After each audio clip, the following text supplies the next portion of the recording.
Hello and welcome to CMSfx Daily Video Recap. I'm your fundamental market analyst, Nick Nassad. Today is Wednesday, October 13th, 2010. Let's start today's broadcast by taking a look at the euro dollar, where we see the euro gaining in yesterday's session following the FOMC meeting minutes and in overnight trading, hitting the 1.40 level before retreating to 1.39, finding support from near our open and also from a 200 period moving average in the 30-minute time frame. Today's support also comes and a Fibonacci retracement of our most recent rally at around the 38.2% level.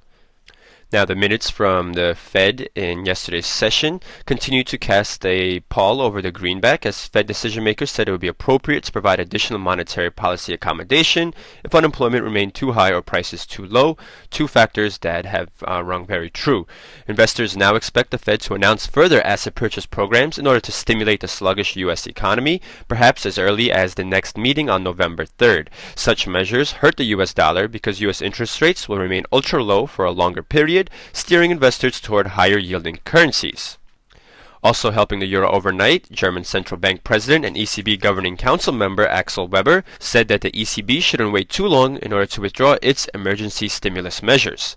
Zooming this pair out to a 1 hour time frame, we see that the pair did retreat from the 1.40 level, making this the third time that we've seen that level act as resistance over the last week of trading. So we both have a horizontal level of resistance at around 1.4030, but also a downward sloping resistance trend line.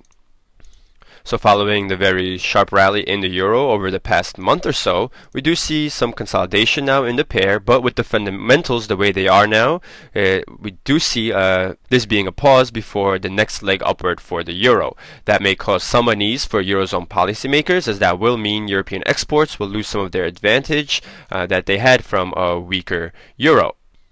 But with the Fed deciding on more quantitative easing and the ECB looking to exit its stimulus plan, the pair should continue to move in favor of the euro in the coming weeks. Now, we also did have some positive data from the Eurozone in terms of industrial production for the month of August, which surged by 1% from July and was up 7.9% compared to August of 2009. Both of those readings beat expectations. And if we take a look at the internals, we see that capital goods rose 3%, a very strong reading, as well as durable consumer goods were up 1.8%. So that shows strong demand for both machinery as well as longer-lasting consumer goods. Taking a look at the pound dollar now, we see that the pound retraced some of its losses from yesterday's session, though it did not manage to reach the highs we had yesterday, topping off at 1.5885 before we saw this move in favor of the greenback, which we saw in the euro dollar pair as well.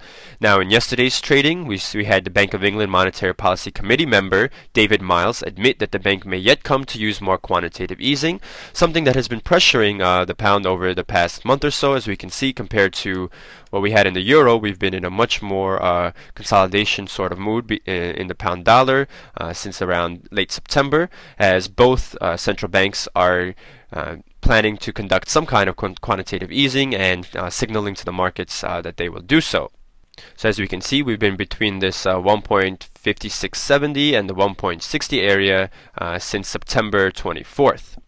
Now, we did see the pair hit the 160 level in last week's trading, but since then the pound has been weaker due to the quantitative easing concerns for the Bank of England. In yesterday's session, we did also break this short-term upward sloping resistance trend line, so that means perhaps further consolidation in this pair, just like we've kind of seeing in the euro dollar over the past week. We can draw a secondary line of support at 1.5750 and the secondary line of resistance at around 1.5950 and maybe perhaps a little bit below. And we should see this pair continue in range trading until we get more details and confirmation on quantitative easing from both the Bank of England and the Fed. Now, overnight, we had some disappointing data from the UK in terms of the claimant count, which measures the number of workers seeking unemployment benefits, and it rose more than expected for the month of September, which shows that the UK recovery is slowing. Claims rose by 5.3 thousand from the previous month to a total of 1.473 million. It's the second month in a row that claims increased, and it's also the biggest increase in 8 months, as in addition, we saw consumer confidence fall in September to an 18-month low as Britons braced themselves for upcoming spending cuts. Those same consumers may wind up spending less, and with the labor market shedding jobs, we can see the UK pound being pressured. Taking the US dollar out of the equation and looking at the euro pound, we see that in yesterday's trading, the euro rallied strongly, and in today's trading, we moved above resistance from last week at 0.88, so that was a pretty important level, and we sort of consolidated since then, though for the most part we remain above the 0.88 level, though right now at 11 a.m. Eastern, we are trading just at 0.88, and we dipped a little bit below.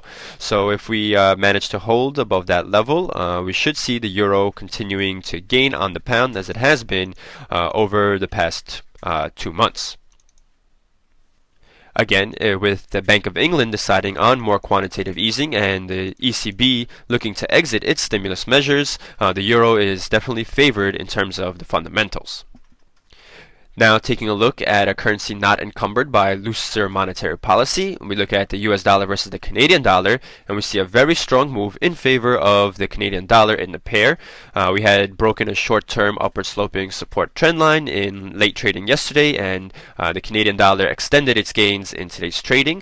We pushed below 1.0060, our horizontal level of support, our lows from last week, and we look to test parity perhaps even as early as today. We're only about 15 pips away from that level from our low today. Now, the Canadian dollar is being boosted a bit by some risk appetite. We did see that better data from the Eurozone in terms of industrial production. We also see stocks rising in the US as both Intel and JP Morgan showed earnings that passed muster in terms on Wall Street. Now, the Bank of Canada has signaled that they may pause their recent rate hike campaign. They have brought interest rates up to 1% from 0.25% over the last 3 meetings, but still the fundamentals here favor the Canadian dollar. And as I said, we should test parity and see if that holds as support, but if not, we could see the pair continuing to move in favor of the Canadian dollar. Taking a look at another currency closely tied to commodities and also the outlook for global growth, the Australian dollar, US dollar. And as we can see, the move isn't as dramatic as in the Canadian dollar, but in the middle of the New York session, we see a strong move pushing us above the 0.99 level.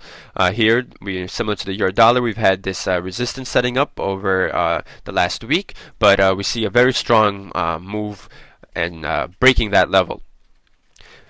So we see a strong move above 0.99, and we're testing our highs from last week at 0.9915, but we look pretty determined that the market will push above this level, especially as we have risk appetite in equities. And at the same time, the dollar is pressured by concerns about quantitative easing. As you can see, this pair has been setting higher lows in the pair, even as we've sort of run up against the 0.99 barrier. So similar to the Canadian dollar, we could see this pair trying to test parity, and that may come perhaps this week, but sometime soon, as the fundamentals do favor the Aussie.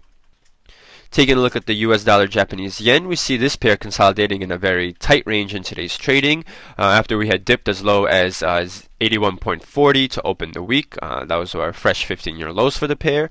So Japanese officials did continue to give some verbal warnings of possible intervention, which is keeping investors alert and cautious about pushing the pair lower.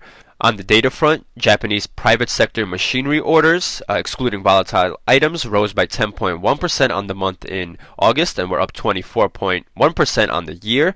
Both readings much better than expected and showing a bit of a bounce back for the industrial sector in Japan. As we can see, that didn't have much of an impact on the currency markets, but something to look out for in terms of the Japanese economy. So that's our highlights for today. Now let's take a look at the upcoming fundamental docket. We have some event risk for the New Zealand Kiwi, as we have manufacturing PMI and retail sales data at around 5:30 p.m. Eastern today. That's followed by a measure of inflation from Japan, the Corporate Goods Price Index. Tomorrow in the US, we have producer inflation data, weekly jobless claims, as well as the US trade balance. At the same time, we do see the Canadian trade balance figures expected to show another shortfall in terms of exports compared to imports. And with that, we wrap up today's video recap. For more news, videos, and analysis, please visit our site, cmsfx.com. I want to thank you for watching and wish you good trading.